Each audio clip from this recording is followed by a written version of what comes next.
Всички, които се страхуват да си намалят Аз звука, защото историята започва след 3, 2, 1. Петко, давай ти си! има история, където турците.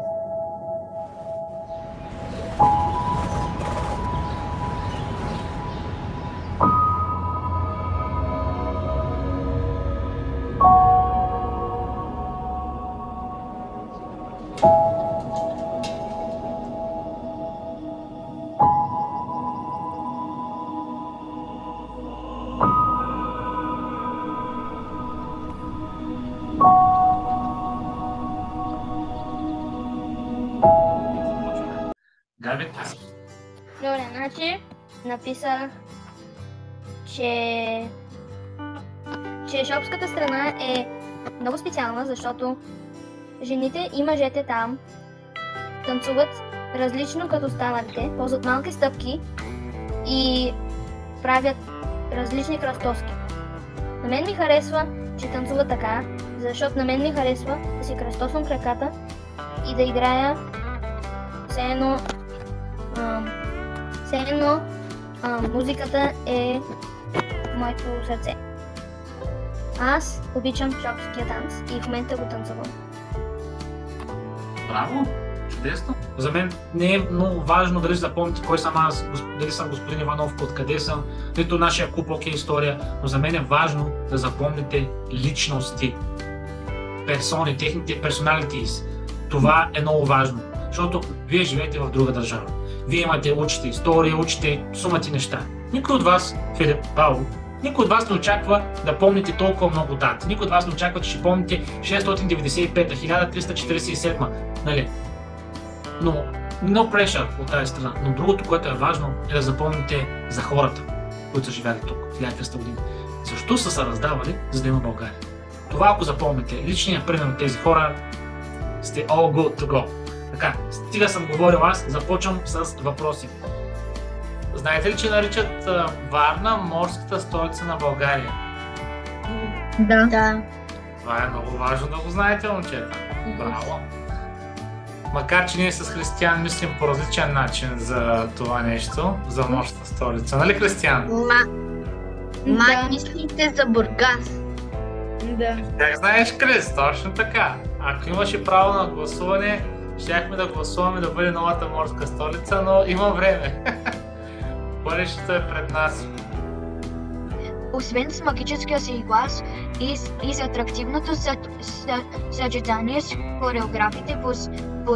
хореографски постановки, така и с ефектите декори и красиви костюми. Но може ли моля да пуснете сватба от Никола Чакърдакова? Николина.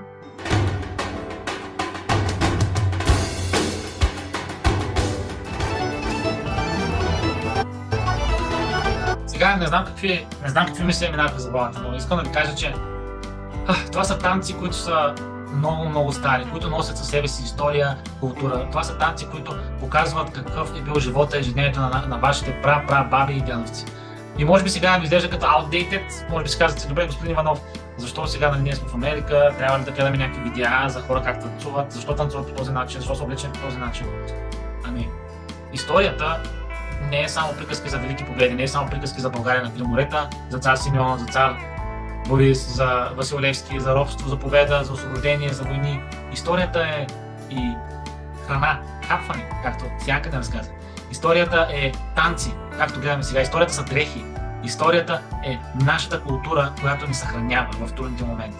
Защото когато всеки един народ в своята история идва и се сблъсква с трудни моменти. Това, което обаче помага да се съхраним като българи и нашите прародители, не са документите, които да пише ние сме българи, а това е нашата обич към историята и към културата. А как можеш да покажеш, че обичаш историята на България или обичаш културата? Ами, като продължаваш традициите, както тези хора, те са облечени като български селени, или то не е нужда да се селени да носиш носия, но облечени са като българи от преди 100 години, носят техните носи, играят техните танци.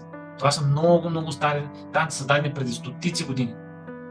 И обичайки и виждайки тези неща, които тези хора правят, трябва да знаете, че така това ви приближава по-близко до не какво си мислите, а какво чувствате към България. Победата на българите над латинската армия е едно от върховите постижения във военната ни история. Както пише съвременникът Никита Хоният, край Адрианопол загива цветът на латинската войска, известна със силата на своите копия. И така успява цар Калоян, най-малкият от тримата брати, които дигат въстанието срещу византийците, да разгроми рицарите. И вижте какво казват. Загива цветът на латинската империя, което означава The best of the best knights of Europe has been fought by Bulgarian sword. Може да си представите колко значима битка е това. Вие сте гледали филми, сериали, анимации, филми, анимета, там с рицари, тези мъже облечени в желязо отгоре до долу. Когато направят грешка да дойдат в България, ние не им оставаме длъжни по никакъв начин. Тази битка е много важна и значима, защото така България се възвръща контрол върху южна Добруджа или земите, които са на юг от Стара планина. И с тази битка реално България печели и международен авторитет и международно признание. Така че е много, много важно това.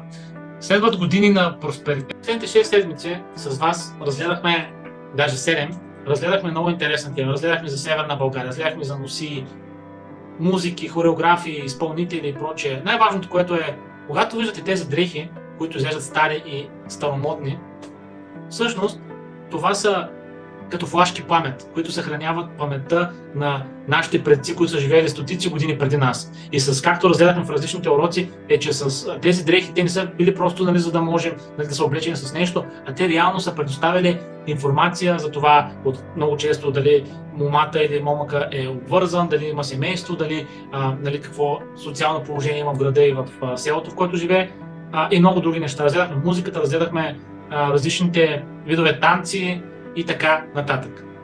Наближихме обаче момента, в който трябва да си кажем чао и да излезем в една кратка ваканция. За мен е голяма привилегия да бъда с вас и да бъда учител в майсторските класове. За мен е голяма чест и благодаря на всички вас. Вие сте майсторите, които присъствахте в тези 6 седмици. Знам, понякога ви дадах много тежки задачи, знам, че някои от вас трябваше да правят много трудни презентации, други видеоклипове, трети да четат текстове, които им е трудно да ги четат. И повярвайте ми, това значи страшно много за мен и за цялата тази кауза. И за това ви казваме много благодаря на всички, защото вашият труд, повярвайте, след време ще покаже своите плодове.